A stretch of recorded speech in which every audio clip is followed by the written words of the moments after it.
Je suis vraiment très heureux et très honoré surtout de cette invitation de venir ici à Mont-de-Marsan à l'occasion de cette journée qui est une journée importante. Daniel Salorne tout à l'heure vous l'a dit, nous sommes aujourd'hui le 2 décembre, journée mondiale pour l'abolition de l'esclavage. Il est important de le dire, cette manifestation que nous tenons ici, ce rassemblement, cet élan de solidarité, cet élan de courage, eh bien cette journée mondiale pour l'abolition de l'esclavage est importante. Et c'est extrêmement essentiel et encourageant qu'ici à Mont-de-Marsan, cette manifestation se tienne et que ce soit la seule commune, la seule ville, le seul peuple ici dans notre grande Nouvelle-Aquitaine à se souvenir que l'esclavage n'est pas aussi loin que nous le pensons. C'est pour ça que lorsque Daniel nous a contactés, très spontanément et très rapidement, nous avons tenu l'association Mémoire et Partage à répondre présente à ce rassemblement. Cette manifestation est importante. Nous sommes ici à Mont-de-Marsan, la seule ville dans cette Nouvelle-Aquitaine à marquer le souvenir de l'esclavage, le souvenir de l'exploitation, le souvenir de l'asservissement, le souvenir de la domination que l'homme exerce sur l'homme depuis la nuit des temps. C'est vrai que ce 2 décembre, cette manifestation aujourd'hui prend un sens particulier, bien évidemment. Bien évidemment que quelques semaines, quelques jours je dirais, après les événements qui sont survenus en Libye, eh bien cette manifestation prend un sens particulier. Mais ne nous y trompons pas et ne nous trompons pas nous-mêmes. Nous savions quelques éléments nous revenaient de temps à autre de la capacité que l'homme a aujourd'hui au XXIe siècle à continuer à exploiter, à continuer à piétiner, à continuer à asservir son semblable. Nous avions quelques idées, mais il faut le dire, nous sommes dans un monde où nous sommes en train de nous accoutumer à la violence, nous sommes en train de nous accoutumer à la barbarie, à l'atrocité. Nous le voyons bien que régulièrement, ces atrocités de la façon la plus sordide se présentent à nous. Les décapitations, les guerres sont devenues courants dans notre quotidien. Et c'est ce qui explique peut-être que nous avions tenu à distance cette histoire de l'esclavage. Eh bien, il s'est rappelé à nous, ces jeunes hommes, mais aussi il y en a des femmes, il y a des enfants, présentés dans ces marchés aux enchères, dans ces marchés à esclaves en Libye, vendus aux enchères 400, 500, jusqu'à 1200 dinars, c'est environ 700 €. Ça nous rappelle effectivement une histoire qui est aussi une histoire européenne, c'est la traite des Noirs et l'esclavage occidental, bien évidemment. Nous pensions tous que cette histoire était maintenant l'apanage des réalisateurs, des cinéastes, des artistes qui pourraient nous faire ressentir par la fiction, mais aussi par des récits, ce qui s'est passé. Mais cette histoire se rappelle à nous.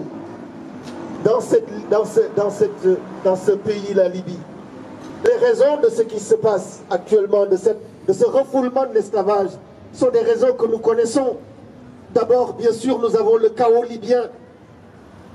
La Libye, le chaos dans lequel la Libye se trouve aujourd'hui est notre responsabilité à nous, Français. Nous en avons une part de responsabilité. Notre gouvernement en a une part de responsabilité. Nous avons pensé pouvoir chasser un dictateur, bien sûr qu'il l'était. Mais nous avons, par notre participation, notre intervention, plongé ce pays dans un chaos extraordinaire. Nous en avons une part de responsabilité. Bien sûr que nous en avons une part de responsabilité. Mais il y a aussi ce racisme, ce mépris, cette haine du noir que cela nous rappelle. Cette haine du noir. Et nous le voyons, nous savions que l'Afrique du Nord, le Maghreb, jusqu'au Proche-Orient, nous savions que la question des droits humains est une question qui n'avait pas toute sa place dans ces pays. Nous savions très peu, et il faut le dire aujourd'hui ici même, que la traite et l'esclavage des Noirs n'a pas été que l'apanage des Occidentaux, que des Européens. Il n'y a pas que des Européens qui ont fait la traite et l'esclavage des Noirs. Ce n'est pas une invention occidentale. L'exploitation des Noirs, l'asservissement des Noirs, la haine du Noir.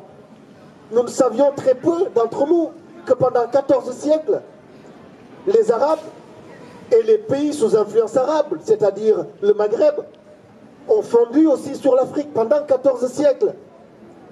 Nous savions, quelques-uns d'entre nous, que les routes transsahariennes par lesquelles ces enfants sont passés, mais que ces routes-là sont les mêmes qu'ont emprunté leurs ancêtres pendant 14 siècles. Pendant 14 siècles, plus de 10 millions de Noirs africains, plus de 10 millions de corps noirs volés, pillés, malléables, cédables, cessibles. Pendant 14 siècles, on les a fait traverser le Sahara dans des conditions inhumaines pour les amener travailler au Maroc, en Tunisie, en Algérie, en Égypte, jusqu'à les faire traverser la Méditerranée et à les amener en Europe. Les premiers négro-africains qui rentrent en Occident, en Europe, ce sont les Arabes qui les font rentrer. Le plus connu d'entre eux, c'est Alexandre Pouchkine, le fondateur de la littérature moderne russe. Il descend d'un petit négrillon que les Turcs ont offert au tsar Pierre le Grand. La traite et l'esclavage oriental a été importante. Nous ne le disons pas assez. Et là, ça se rappelle à nous. Pourquoi? Comment pendant 14 siècles on peut avoir dominé un peuple, asservi? Nous sommes ici en Europe, nous sommes pas loin de Bordeaux, nous sommes dans une région qui a profité de la traite et de l'esclavage, ça nous le savons. Mais nous savons moins ce qui s'est passé pendant les 14 siècles de traite et d'esclavage que les Arabes ont mené. 10 millions d'Africains déportés dans des conditions terribles et inhumaines et qui ont travaillé, dont la descendance existe aujourd'hui dans ces pays. Et cette histoire de l'esclavage, ce ressurgissement de l'esclavage dans ces pays, dans ce pays, la Libye, mais ça nous rappelle ce qui se passe au Maroc. Au Maroc, beaucoup de ces jeunes migrants, Daniel en a parlé, sont retenus dans des centres de rétention financés par qui? Par notre argent, par notre impôt. Des centres de rétention payés par l'Union européenne pour les tenir aux frontières de l'Europe. Nous savons qu'il y a aussi dans ces pays un racisme extrêmement important. Il n'y a pas longtemps, Maroc Hebdo, qui est un journal, un hebdomadaire marocain, avait titré à la une le péril noir avec la photo d'un jeune africain. En Algérie, on a des ratonnades. En Tunisie, on en a en Mauritanie. En Mauritanie, il y a un esclavage extrêmement important aujourd'hui qui frappe donc des Africains. Qu'est-ce qui explique que la haine du noir soit encore aussi présente dans nos imaginaires et dans notre réalité? Nous parlons de ces pays, mais on peut parler de ce qui se passe aux États-Unis, où régulièrement des jeunes noirs sont tués par la police américaine. On peut parler de ce qui se passe en Europe aussi, de ce qui se passe en France, où on a des bavures, ce qu'on appelle des bavures policières extrêmement importantes. Donc cette histoire de l'esclavage, elle se rappelle à nous pour nous dire qu'il y a un devoir de vigilance qui est essentiel. Ce devoir de vigilance, il ne peut se faire que si nous avons un devoir de mémoire et un travail de mémoire sur notre histoire. Cette histoire de l'esclavage n'est pas que l'histoire des Africains et des Noirs. Si nous laissons piétiner les Noirs, si nous laissons piétiner ces jeunes Africains, qui sait que nous laissons piétiner? Nous nous laissons piétiner nous-mêmes. C'est cette vigilance qu'il faut avoir et qui est essentielle, et que nous sommes ici en train de faire à Mont-de-Marsan. Et c'est essentiel de le dire, c'est essentiel de le proclamer ici. Bien sûr, une des raisons aussi de ce mépris du noir, une des raisons de cette haine du noir, c'est l'irresponsabilité des États africains qui ont acquis leur indépendance, mais qui sont incapables d'offrir à leur jeunesse une vie digne sur leur continent. Vous imaginez, cette jeunesse africaine, elle n'est pas une jeunesse migrante, c'est une jeunesse qui fuit. Ce n'est pas des migrants, ce n'est pas des gens qui font du tourisme. Ils fuient la misère, ils fuient l'exploitation, ils fuient la barbarie, ils fuient les dictatures. C'est cela qui les fait venir. Il ne faut jamais l'oublier. Ce sont des réfugiés avant tout. c'est des gens qui se sauvent de quelque chose. Ce ne sont pas des migrants. On a tendance à les appeler migrants, mais il faut les appeler par le nom, le véritable nom éthique et de conscience, qui est que ce sont des réfugiés. Ils fuient quelque chose. Et ils fuient surtout leur gouvernement. Les gouvernements africains montrent par leur indifférence. On se rappelle, il n'y a pas très longtemps, qu'ils étaient tous Charlie. Il n'y a pas très longtemps, nos chefs d'État africains sont venus défiler lorsque on a eu ces attentats contre Charlie qui ont été terribles. Oui, il fallait venir défiler, nous avons défilé, mais nous aurions espéré que lorsque ces corps de jeunes noirs ont été vendus aux enchères, sont piétinés, qu'ils soient les premiers à se dresser, à demander qu'on respecte ces corps noirs, à demander qu'on respecte cette jeunesse noire, à demander qu'on respecte cette humanité. Ils ne sont pas là, ils sont absents. Et c'est ça qui explique que cette jeunesse part. Donc vous voyez, mes amis, cette histoire de l'esclavage, cette affaire de l'esclavage n'est pas une histoire du passé. Nous aurions tort de penser que c'est une histoire du passé. C'est une histoire du présent. Et il nous faut faire attention à ce que ça ne devienne pas une histoire du futur. C'est une histoire du présent, cette histoire de l'esclavage. Elle n'a pas fini. Parce que son instrument le plus essentiel, c'est ce système capitaliste de domination. C'est ça son instrument le plus essentiel. Et il est toujours là. Ce besoin de faire du profit à tout prix, en violant les droits humains les plus essentiels, les plus élémentaires. C'est ça le risque que nous courons. Nous avons cet esclavage qui a ses sources anciennes, mais on a les formes d'exploitation contemporaines qui sont là, qui sont très importantes. L'exploitation des femmes, on a régulièrement dans nos villes des jeunes femmes qui sont alignées dans les avenues, qui sont victimes de circuits de traite, de trafic de femmes et d'esclavage régulièrement. Nous avons la situation et la condition d'un certain nombre d'enfants dans le monde qui n'est pas loin de l'esclavage. Cette histoire, mes amis, n'est pas une histoire du passé, c'est une histoire du présent. Nous savons également que tout cet argent récolté dans tous ces esclavages de par le monde est blanchi où? Où est-ce qu'on blanchit cet argent? On les blanchit ici, en Europe, en Occident. Nous avons une responsabilité. Nous avons une responsabilité, ce n'est pas une histoire du passé. C'est une histoire du présent. Et cette vigilance, nous avons à l'avoir. Ce combat, c'est ici qu'il faut le mener. Il n'y a pas un endroit au monde qui puisse être absent de ce combat. Il n'y en a pas. Et c'est heureux que Mont-de-Marsan se lève aujourd'hui. Et que Mont-de-Marsan dise de n'oublions pas. Parce que l'esclavage, l'exploitation de l'homme par l'homme, c'est notre passé à nous tous. Qui que nous soyons. Qui que nous soyons, c'est notre passé à nous tous. Mais il faut que ça devienne notre présent quotidien, de par notre façon de vivre, notre façon de consommer. Parce que c'est cette conscience qu'il faut avoir. Il y a bien sûr les hommes politiques. Nous attendons d'eux qui prennent des décisions. Nous attendons d'eux qui changent les lois. Mais nous avons une responsabilité. Chacun d'entre nous, d'entre vous, nous avons une responsabilité au quotidien, dans nos quartiers, dans nos maisons, dans le caddie que nous amenons au marché. Nous avons une responsabilité. Qu'est-ce que nous mangeons? Qu'est-ce que nous mangeons? Que consommons-nous? D'où ça vient? Qui c'est qui le produit? Dans quelles conditions? Nous avons une responsabilité. Et cette responsabilité, c'est ce que vous êtes en train de faire ici.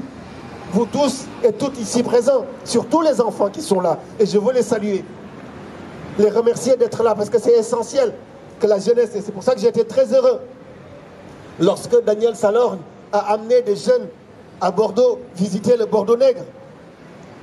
Parce qu'à Bordeaux, les traces de l'histoire de l'esclavage sont là. Pour qui sait et veut voir, les traces sont là. Et Daniel a amené les enfants. Pas tout seul, c'est avec le MRAP, bien sûr, mais il est venu. Il les a amenés à Bordeaux, ils ont fait le voyage. Eh bien, c'est un voyage où nous entendons des choses, où on peut entendre des choses qui soient des choses humaines, qui ne soient pas des choses qui nous sont si étrangères que ça.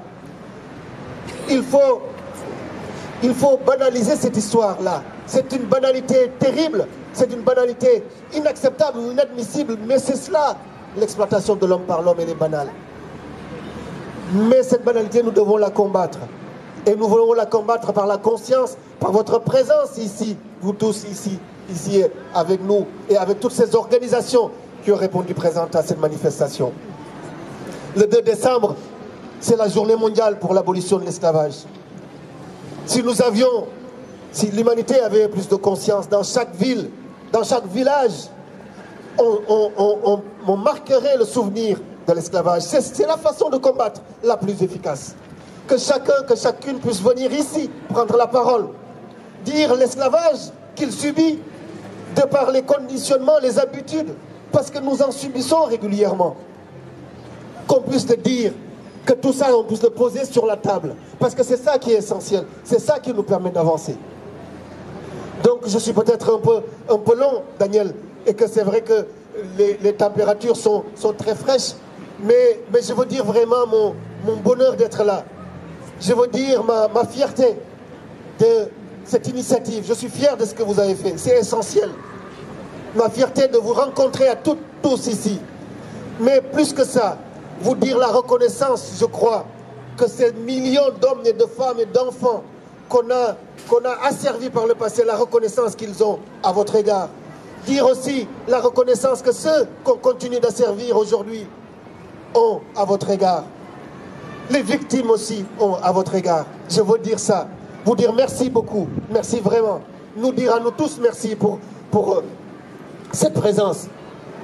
Merci pour cette conscience. Mais que c'est un combat du quotidien. Il ne faut pas passer à autre chose dès demain. Il faut que la conscience de l'esclavage nous accompagne tous les jours. Il faut que nous apprenions à vivre avec les ombres, avec nos ombres, mais aussi avec nos lumières, dans le quotidien. C'est cela qui nous permettra d'être vigilants quand nous achèterons du sucre, par exemple. Ce sucre, c'est un nouvel esclavage. C'est une nouvelle drogue. Ce sucre est lié à l'histoire de l'esclavage et de la traite des Noirs. L'histoire du sucre en Europe. C'est lié à cette histoire-là. Donc c'est une conscience du quotidien, une vigilance du quotidien. C'est à ça que nous appellent les organisateurs de cette manifestation. C'est à ça que nous appelle cette journée mondiale pour l'abolition de l'esclavage.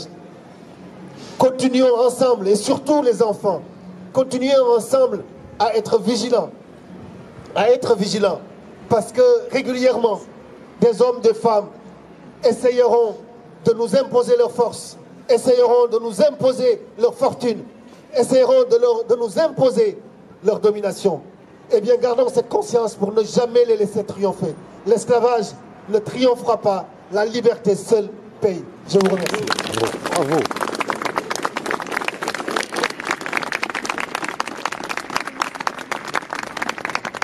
Merci Khalfa. Je crois que les arguments repris sont unanimement partagés par vous.